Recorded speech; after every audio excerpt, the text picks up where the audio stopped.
Üdvözlök mindenkit, a mostani videó témája, mitől lesz valaki narcisztikus. Elnézést a hangomért, de húsvétre sikerült összeszednem valami dögvészt, úgyhogy most ez ilyen lesz egy ideig. Tehát fontos megérteni, hogy míg bizonyos körülmények, azok hajlamosíthatnak a narcisztikus személyiségzavar kialakulására, viszont egyetlen tényező sem garantálja annak kialakulását, tehát ez egy megküzdési stratégia a gyermek részéről, egy olyan helyzetre, amit nem bírt feldolgozni a gyermek. Igen, lehet, hogy egy másik ember teljesen másként kezeli, egy más megküzdési módszert alkalmaz, mivel az emberek azok nem robotok, nem egyformák, tehát nem mindenki választja ugyanazt a megküzdési módot egy adott traumára, tehát egy néhány éves gyermeknek semmilyen tudatos választása nincs abban, hogy akkor ő most eldönti, hogy én bizony nem leszek narcisztikus, vagy eldönti azt, hogy én bizony narcisztikus leszek. Tehát ezt senki sem választja, pláne nem tudatosan, hogy narcisztikus lesz. Ez nem is menti őt fel a felnőttkori viselkedéséről. Tehát ez a videó, ez nem a felmentésről szól, hanem arról, hogy senki sem választ semmilyen személyiségzavart magának, továbbá pedig a megértésről szól ez a videó, hogy milyen körülmények hajlamosíthatnak narcizmusra, de elismétlem, egyetlen egy itt a videóban felsorolt tényező sem garantálja azt, hogy valakiből ennek hatására narcisztikus vagy más személyiségzavaros ember lesz. Ezek hajlamosító tényezők, de nem garantálják a narcizmus kialakulását. A személyiségzavar kialakulása az nem felnőtt korban történik, hanem mélyen gyökerezik a gyermekkorban, de az alapok azok már a preverbális szakaszra tehetőek sok esetben, tehát ez a csecsemőkor, ahol a tudatosságnak még a szikrája sincs meg a gyermekben. És akkor most nézzük meg ezeket a tényezőket, ha látnék. Az első a túlzott dicséret és elismerés a gyermek korai éveiben. Tehát amikor a gyermek az túlzott dicséretben, túlzott elismerésben részesül, a teljesítményétől függetlenül, ez torzíthatja az önértékelését és a reális képességeinek a megítélését. Tehát ezáltal a gyermek abba a hitbe tudja magát beleringatni, hogy mindenben tökéletes, másoknál értékesebb, ami narcisztikus mintákhoz vezethet. A majom szeretet az is rendkívül káros, tehát amikor a szülő az túlfélti a gyermeket, mindentől túlóvja, félti, tehát körülbelül úgy kezeli a gyerekes, mint egy hímes tojást. Tehát azok a gyermekek, akikkel kapcsolatban így nagyon túltolnak mindent, azok kifejleszthetnek önmaguknak egy túlkompenzált énképet magukról és a teljesítményükről, ami nem igazán egyezik meg a valósággal. Elérkezünk a ketteshez, ez pedig a teljesítménykényszer. A szülők vagy a gondozók részéről a gyermek teljesítményére való túlzott hangsúly, különösen ha a szeretet és az elfogadás az a teljesítményhez van kötve, akkor ez hozzájárulhat a gyermeknél a megfelelési kényszer kialakulásához. Tehát ez a folyamatos, úgymond teljesítményorientáltság és a külső elismerésre való törekvés, ez elősegítheti a narcisztikus személyiségjegyek fejlődését. Megfigyelhető tanulmányok már kimutatták, hogy elnézést, nagyon sok gyermekből lett narcisztikus, akik gyermekkorukban teljesítménykényszer alatt álltak. Tehát beiratták a gyermeket például 1000-féle foglalkozásra, különböző balettórákra, zongoraórákra, énekkórusba járatták meg még 1000 más helyre, a gyermek pedig olyan nyomás alatt volt, amivel nem tudott egyszerűen megbirkózni. A gyermek az nagyon is meg akart felelni, de sokszor nem tudott ezeknek az irreálisan sok és magas elvárásoknak a gyermekben, tehát azt nevelték bele, hogy az egész élet az tulajdonképpen egy nagy verseny, a gyermek pedig mindenben, felnőtt korában is ennek hatására egy versenyhelyzetet lát, tehát amit meg kell nyernie, tehát nem tudja önfeledten élvezni az életet, hiszen önfelett gyermekkora sem volt, még akkor is teljesítménykényszer alatt állt, és próbált ugye megfelelni a szülői nyomásnak, felnőttként pedig ennek hatására mindenkivel versenyezik, mindenkiben egy vetélytársat lát, akit neki le kell győznie. Menjünk a következőre, a kötődés elrontása, tehát a gyermekkori kötődés zavarai, azok jelentősen hozzájárulhatnak a narcisztikus személyiségzavar kialakulásához. Amikor egy gyermek alapvető szükségletei, mint az érzelmi biztonság, a szeretet, az elfogadás, tehát a gondozó, vagy aki a gondozó szerepét betölti a gyermek életében, ez esetek többségében ugye az édesanyja, Tehát ezeket a gyermeknek ezeket az igényeit figyelmen kívül van hagyva, ez teljesen aláshatja a gyermek önértékelését és a biztonságérzetét. Tehát ez a fajta elutasítás és a figyelem hiánya nagyban hozzájárulhat az önértékelés zavaraihoz, amelyek később narcisztikus viselkedési mintákhoz vezethetnek. Tehát pszichológiai értelemben ilyenkor mondjuk azt, hogy ott van egy halott anya, tehát nem fizikai értelemben van ott, hanem egy pszichológiai értelemben egy halott anya, aki nem tudja kielégíteni a gyermek érzelmi szükségleteit valami miatt, mert mondjuk szülés után depresszióban szenved, vagy azért, mert szimplán alkalmatlan az anyaságra, vagy szintén egy személyiségzavaros anya van ott, de lehet nagyon sok mindent ide mondani. Tehát a lényeg, hogy nem tudja a gyermek szükségleteit valami miatt kielégíteni. Következő, ha a gyermek magára hagyása, tehát a gyermek magára hagyásának a jelentősége, az nagyon mély és tartós hatással lehet egy személy érzelmi és pszichológiai fejlődésére. Tehát amikor egy gyermek rendszeresen tapasztalja meg ezt, hogy az érzelmi szükségleteit azt nem veszik figyelembe, például amikor sír vagy segítségre szorul, és nincs ott senki, aki megvigasztalná, támogatná, akkor ez az elhanyagolás, ez nagyon érzékenyen érintheti a gyermeknek az egész pszichés fejlődését, főként az önbizalom és az énkép kialakulását. Ennek hatására a gyermek aztán idővel megtanulhatja, hogy az érzéseit és a szükségleteit a belső világában kell tartania, mivel a kifejezésükre úgymond nincs biztonságos tér vagy egy befogadó fél. Tehát a korai években megtapasztalt magány és figyelmen kívül hagyás az tovább hozzájárulhat az empátia és az érzelmi intelligencia fejlettségének csökkenéséhez. Az a gyermek, aki nem részesül elegendő érzelmi támogatásban, nehezebben tanulhatja meg, hogyan fejezze ki a saját érzéseit, hogyan reagáljon mások érzéseire adekvát módon. Ez a hiányosság aztán kihathat az iskolai teljesítményre, társas kapcsolatok minőségére, konfliktuskezelési képességekre is.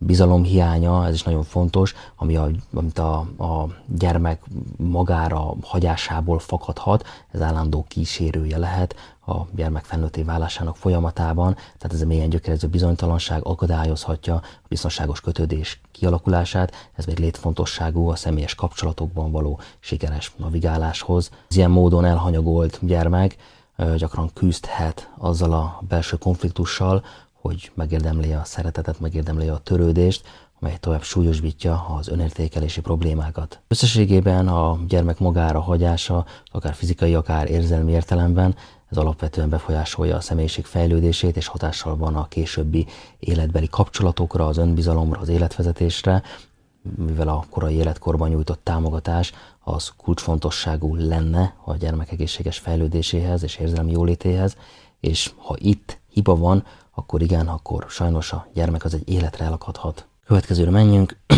jó sokat összeírtam, kiszámíthatatlan gondozó. A kiszámíthatatlan gondozó, tehát kiszámíthatatlan gondozónak a jelenléte a gyermek életében az jelentős kihívást jelenthet a biztonságos kötődési minták kialakításában, tehát amikor a gondozás minősége és a válaszok azok nem előre láthatóak, tehát minden bizonytalan, minden kiszámíthatatlan, a gyermek állandóan készenlétben van, próbálva megfelelni ezeknek a változó elvárásoknak. Ez a fajta bizonytalanság pedig a stresszhormonok fokozott kibocsátásához vezethet, amely hosszú távon károsíthatják a gyermek stresszkezelési képességét és az érzelmi stabilitását is. A kiszámíthatatlanság továbbá azt is eredményezheti, hogy a gyermek az nem tanulja meg, hogy hogyan bízzon meg másokban, mivel a korai életében lévő meghatározó személy az nem bizonyult megbízhatónak. Ez a bizalmatlanság aztán átszivároghat a gyermek társas kapcsolataiba is, nehezítve számára az egészséges barátságok, intim kapcsolatok kialakítását majd a későbbiekben. Továbbá ez a kiszámíthatatlan gondozás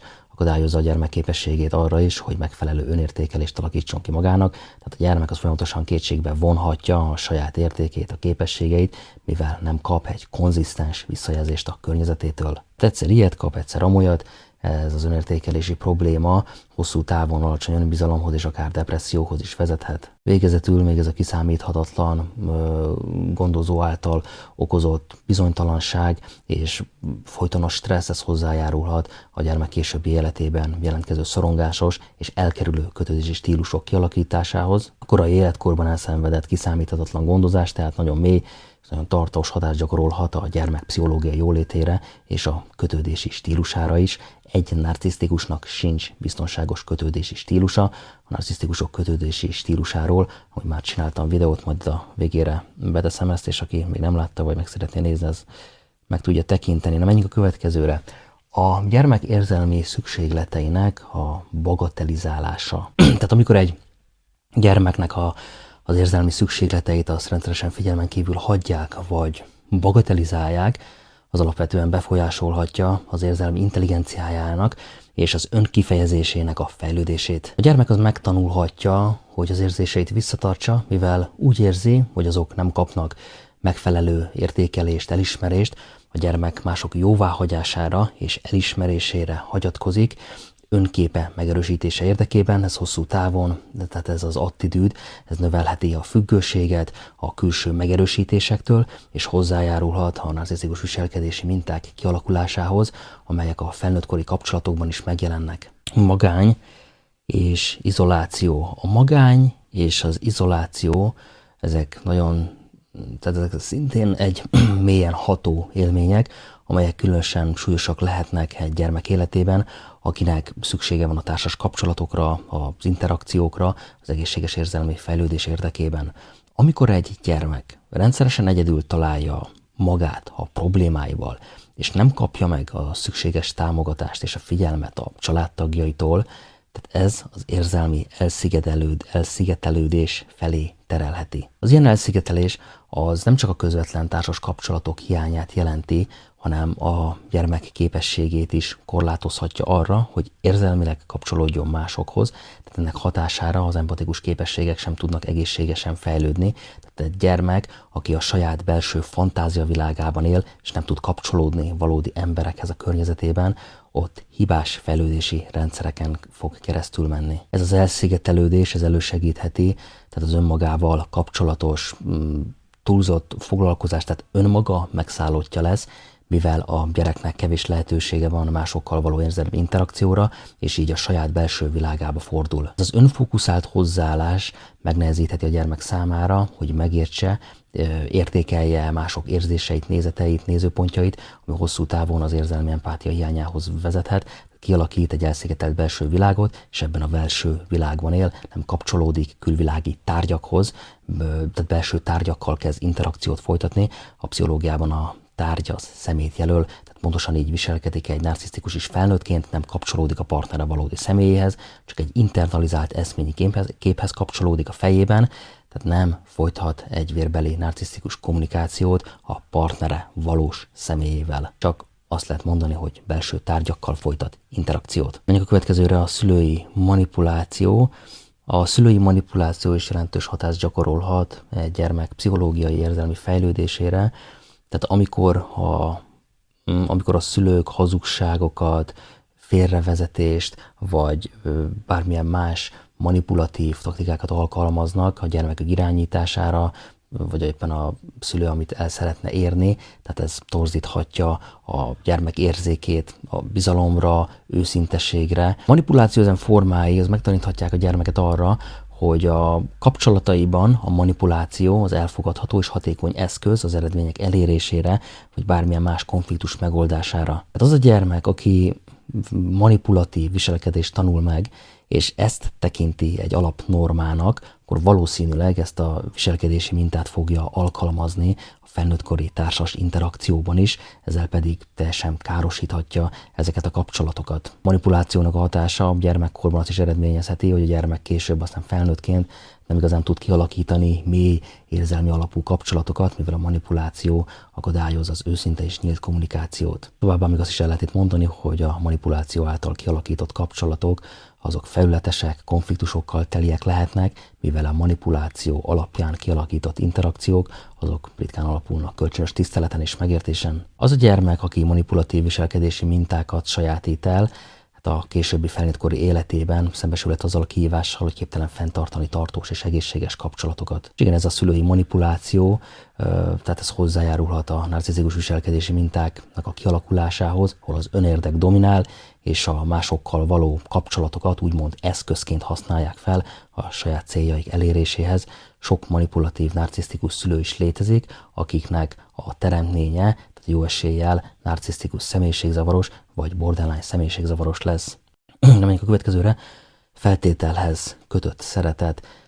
Tehát a feltételes szeretet, ahol a gyermeknek bizonyos elvárásoknak kell megfelelnie ahhoz, hogy szeretetet, elfogadást kapjon, ez alapvetően befolyásolhatja a gyermek önértékelésének és érzelmi fejlődésének a kialakulását. Feltételes szeretet, tehát mondjuk, hogy ez a szeretet formája, tehát azt sugallhatja a gyermek számára, hogy az ő értéke, vagy az ő szerethetősége a külső teljesítményeken, vagy feltételeken alapul, ami torzíthatja az önképüket, és teljesen lerombolja az önbizalmukat is, így a gyermek elsajátíthatja azt a nézetet, hogy az önmagáért való szeretet és elfogadás az nem természetes, tehát ez nem egy elválaszthatatlan jog, hanem valami más, tehát amiért nagyon keményen meg kell dolgozni, vagy amit ki kell vívnia magának. Tehát azt lehet mondani, hogy itt van egy ilyen érzelmi kondicionálás, ez arra ösztönzi a gyermeket, hogy folyamatosan teljesítményorientáltá váljon,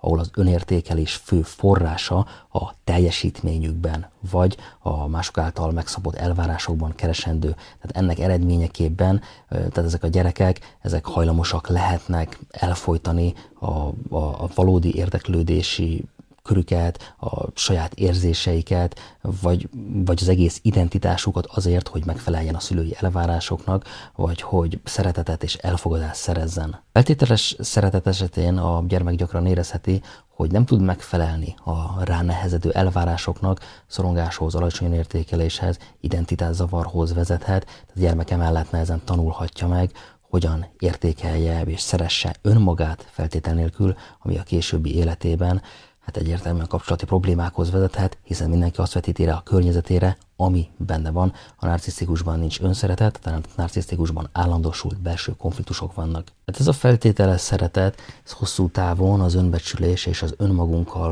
önmagunkkal való jó kapcsolat kialakulását is befolyásolhatja, ahol az adott személy az folyamatosan külső megerősítést keres, hogy értékesnek érezze magát. Tehát ez az érzelmi függőség, ez akadályozhatja a gyermek képességét arra, hogy független és öntudatos felnőtté váljon, aki képes elfogadni saját magát minden tökéletlenségével együtt, tehát kialakít magáról egy túlkompenzált énképet, milyen egy túlkompenzált énkép, hát neki nincsenek hibái, a viselkedés az pedig alloplasztikus lesz, ami azt jelenti, hogy mindenért a külső környezetet hibáztatja, tehát nem keresi önmagában a hibát, mindig valamiféle külső dolgot okol. Azt lehet mondani, hogy a narcisztikus személyiségzavaros emberek azok egoszinton módban vannak önmagukkal kapcsolatban, ez azt jelenti, hogy teljesen normálisnak veszik azt, ahogy ők élnek. Tehát a narcisztikus személyiségzavar esetében gyakori az egoszinton viselkedés, tehát ez az, ami dominál. Ez azt jelenti, hogy a narcisztikus viselkedés minták, mint például a nagyzolás, a mások manipulálása, a kritika intoleranciája, ez összhangban állnak az adott személy énképével. A narcisztikusok úgy látják ezen fajta viselkedésüket, mint amelyek megerősítik az ő különlegességüket, fölényüket, érdemeiket, ezért ezek a viselkedések egoszintonnak tekinthetőek náluk.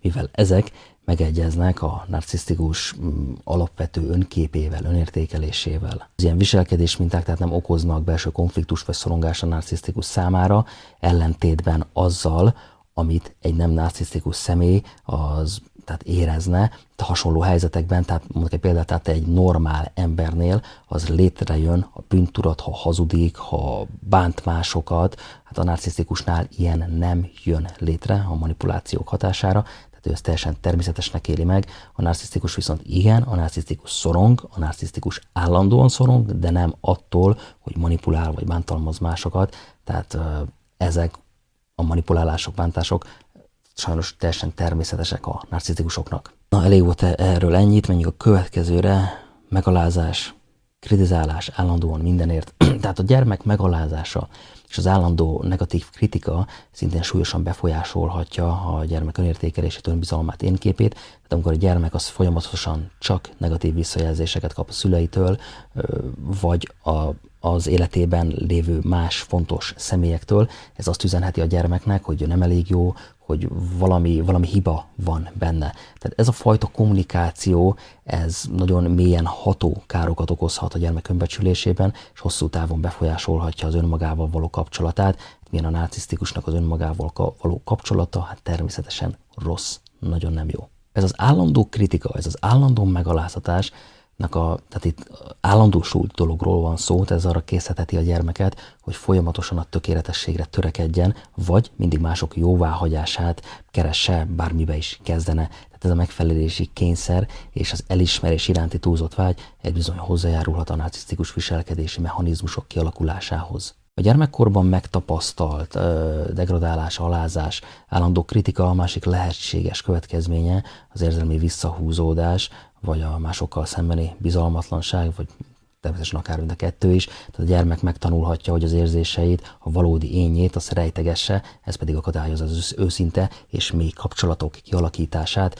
Végül a megalázás és a negatív kritika által kiváltott fájdalom és frusztráció, ez hajlamosíthatja a gyermeket arra, hogy kifejlesszen bizonyos védekezési stratégiákat, mint például az agressziót, iróniát, cinizmust, mint úgymond egy módokat arra, hogy kezelje a kritikát. Megfigyelhető sok narcisztikus, nagyon cinikus, agresszív. Na, menjünk a következőre, ez a határok nélküli nevelés. A határok nélküli nevelés az olyan nevelési megközelítés, amelyben a szülők kevés vagy semmilyen korlátot nem állítanak a gyermek viselkedésére, tehát gyakran engedékenységből, vagy a gyermekkel való konfliktus elkerülésének vágyából, vagy azért, mert egyszerűen nem felelősségteljes szülők, és hagynak a gyereknek mindent, azt csináljon, amit csak szeretne. Bár első pillantásra, tehát ez a megközelítése szabadságot, úgymond önkifejezést támogatónak tűnhet, hát bizony hosszú távon komoly kihívásokat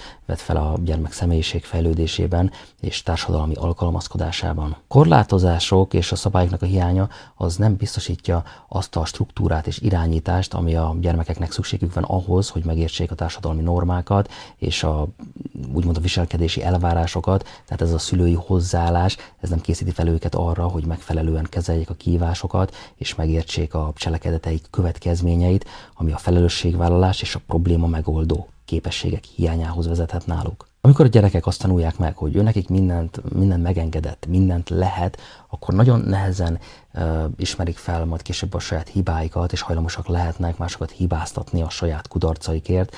Ez a hozzáállás, ez pedig akadályozhatja őket abban, hogy fejlődjön az empátia, önreflexió és a másokkal szembeni felelősségvállalás képessége. Ez a határok nélküli nevelés, ez bizony nagyon is elősegítheti a narcisztikus hajlamok kialakulásához, ahol az adott személy az felnőttként nehézségekbe ütközik, másokkal való egészséges kapcsolatok kialakításában, nem képes konstruktív módon kezelni a kritikát, vagy éppen az elutasítást. Az ilyen személyek felnőttként gyakran küzdenek a konfliktusok megoldásával, és nehezen fogadják el, hogy a cselekedeteiknek társadalmi és személyes következményei is vannak. A lehető legjobb megoldása a demokratikus nevelési stílus, tehát aki erről szeretne bővebb információt, csak üsse be a Google-be, demokratikus nevelési stílus, és rengeteg írást találhat a témában.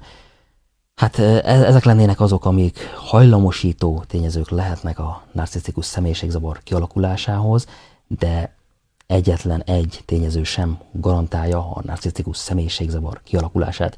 És még egy videó végére azt még elmondanám, hogy ki az, tehát egyrészt a narcizmus ugye az egy spektrumon helyezkedik el, de kik azok, akik a spektrumnak a felső részében helyezkednek el, tehát kik azok, akiknek nem csak narcisztikus személyiségszerveződésük van, hanem valóban narcisztikus személyiségzavarosak.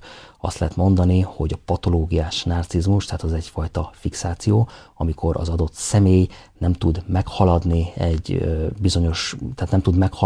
egy bizonyos korú érzelmi érettséget. Tehát azt lehet mondani a narcisztikusokra, hogy ők meg vannak rekedve, tehát megfigyelhető az is, hogy minden gyermek narcisztikus, nagyon énközpontú, de az a személy, aki benne ragad, tehát nem növi el a gyermekkori narcizmusát, és ebben benne ragad, az felnőttként narcisztikus személyiségzavarosnak tekinthető, és nem tud meghaladni egy bizonyos korhoz tartozó érzelmi érettséget.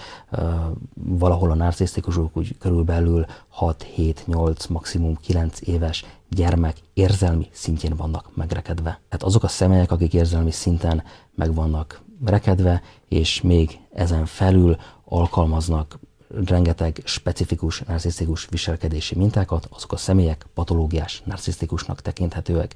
Ennyit mára, én köszönöm a figyelmet, Ha hasznosnak találtad, nyomj egy lájkot, a csatornámra pedig sok videó van feltöltve, több mint 200. Nézz szét, lehet, hogy valamely kérdésedre megtalad a választ. Köszönöm a figyelmet!